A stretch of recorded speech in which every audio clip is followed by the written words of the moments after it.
We got married in a fever, hotter than a pepper sprout. We've been talking about Jackson ever since the fire went out. I'm going to Jackson, I'm gonna mess around. Yeah, I'm going to Jackson, look out Jackson town. Let's go on down to Jackson. Yeah, go ahead and wreck your head. Go play your hand, you big talking man. Make a big fool of yourself. Yeah, go Jackson. Go comb your hair. Gonna snowball Jackson. See if I can. Well, when I freeze into that city, people gonna scrape and bow. All them women gonna make me teach them what they don't know how. I'm going to Jackson. You turn loose on my coat. Yeah, I'm going to Jackson. Goodbye, tall shooter. But I'm not about you in Jackson. I've been dancing on the 40K. Gonna lead you around town like a scalded hound with your tails up between your legs. Yeah, go Jackson. You big talking man. But all away from me, Jackson.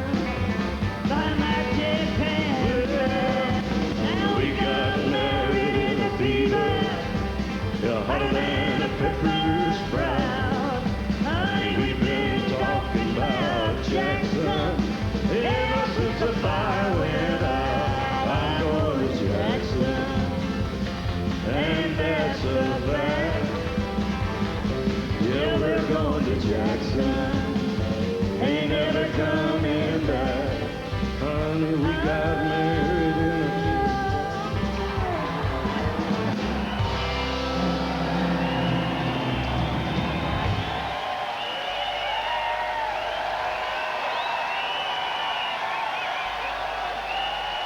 Shoot.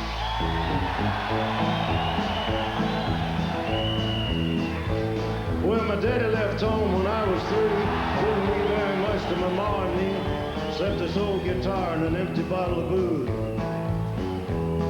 Now, I don't blame him because he run in it, but the meanest thing that my daddy ever did was before he left, he wouldn't name me Sue. Must have thought that it was quite a joke, and it got a lot of laughs from lots of folks. Seems I had to fight my whole life through. Some gal would giggle, I'd turn red, and some guy'd laugh and I'd bust his head. I'll tell you, life ain't easy for a boy named Sue. But I grew up quick, grew up mean. My fists got hard, my wits got keen. Roamed from town to hide my shame. But I made me a vow to the moon and stars. I'd search the honky-tonks and bars, kill that man that give me that awful name. Well, it was Gatlinburg in mid-July, and I just hit town and my throat was dry. Thought I'd stop and have myself a brew. Had an old saloon on a street of mud. They had a table dealing stud. Except a dirty mangy dog and named me Sue. I knew that snake was my own sweet dad from a worn out picture that my mother had. Knew that scar on his cheek and his evil eye. He was big and bent, gray and old, and I looked at him, my blood ran cold, and I said, my name is Sue. How do you do? I ain't gonna die. I hit him hard right between the eyes, and he went down, but to my surprise, come up with a knife and cut off a piece of my ear. Then I busted a chair right across his teeth. We crashed through the walls and into the street, kicking and gouging in the mud and the blood and the beer. I'll tell you, I fought tougher men, but I really can't remember when. He kicked like a mule and he bit like a crocodile. I heard him laugh and then I heard him cuss. He reached for his gun, but I pulled mine first, and he stood there looking at me, and I saw him smile. And he said, son, this world is rough, and if a man's gonna make it, he's gotta be tough. And I knew I wouldn't be there to help you along. So I gave you that name and I said goodbye. I knew you'd have to get tough or die. It's that name that helped to make you strong. He said, now you just fought one heck of a fight, and I know you hate me and you got the right to kill me now, and I wouldn't blame you if you do. But you ought to thank me before I die for the gravel in your gut and the spit in your eye, 'cause I'm the named you Sue. What could I do? I got all choked up. I threw down my gun. I called him a paw and he called me a son. Come away with a different point of view. And I think about it now and then, every time I try and every time I win. And if I ever have another boy, I'm gonna name him after you. Bill, George, and Frank. I still hate that Sue.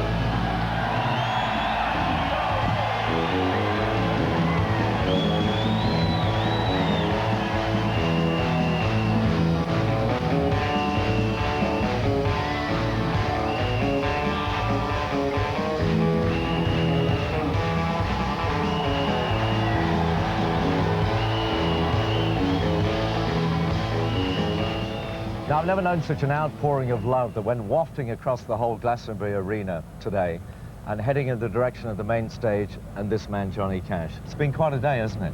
It's been great. It was wonderful. I didn't expect that, I expected it to be okay, but I didn't know it was going to be so great. They're just really a wonderful audience. How does it feel to be cool again after all these years? It's like deja vu. It was like this in the 50s and early 60s when I was singing those same songs I sing today. Same age out there, But I started to say thank you, grandchildren, because I realize what my age is now. But it's like no time has passed.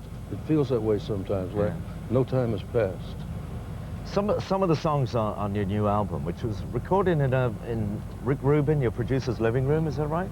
Yeah, in Los Angeles? Most of them. Two of the tracks were recorded in a log cabin back in Tennessee, near my house. But most of them recorded in his living room. Just me and my guitar. It's very painfully honest.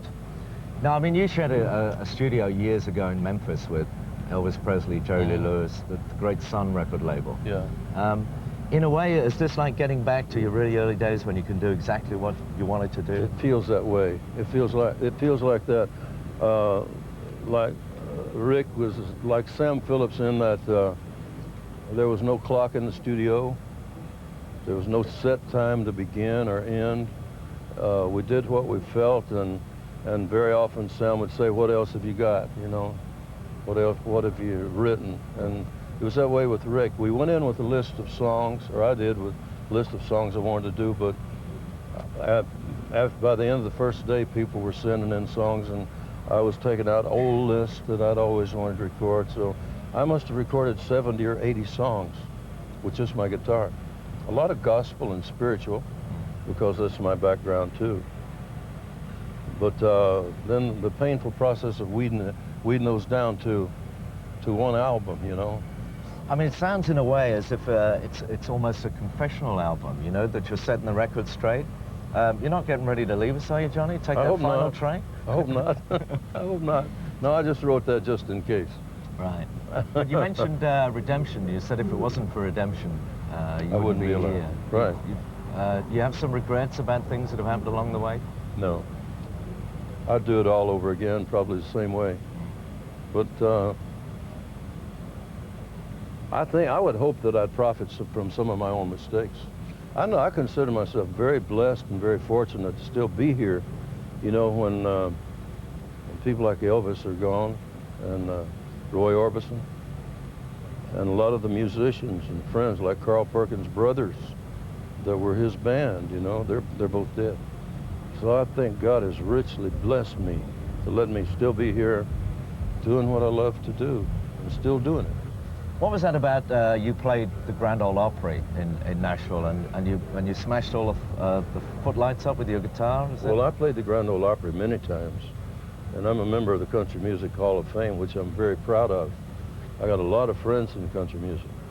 That was a time in the 60s, mid-60s, I was doing amphetamines, and I was just a little crazy. So I was already upset because of something that was going on there. I was thinking of the fact that they wouldn't let Elvis have drums on there, and some of the other treatment I got when I first came there, they didn't especially want me on, or didn't welcome me really. The manager of the Grand Ole Opry didn't, because I was a Memphis rockabilly with long sideburns.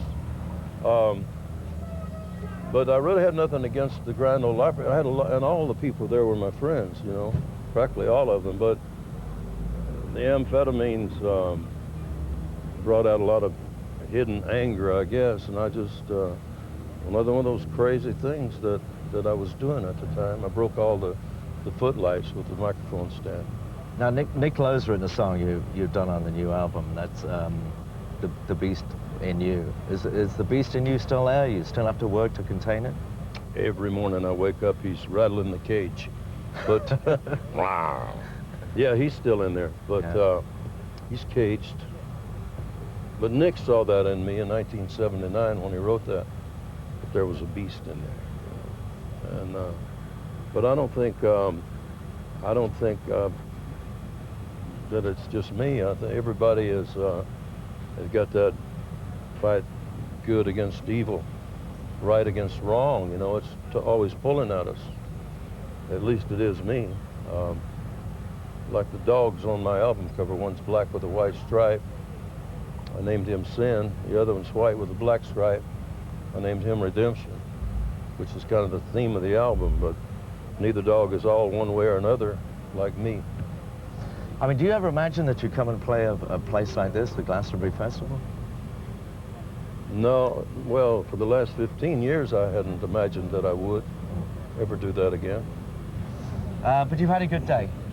I've had a wonderful day. Yeah, I've seen a lot of people who are not like me, not like you, but that's all right. I mean, everybody does their own thing. Everybody's got God-given right to be what they want to be. Well, would you come back and play Glastonbury again? I would. Johnny Cash. I loved it. Thank you. Thank you very much indeed. Thanks a lot. Thank you very much. Thank you. Wonderful.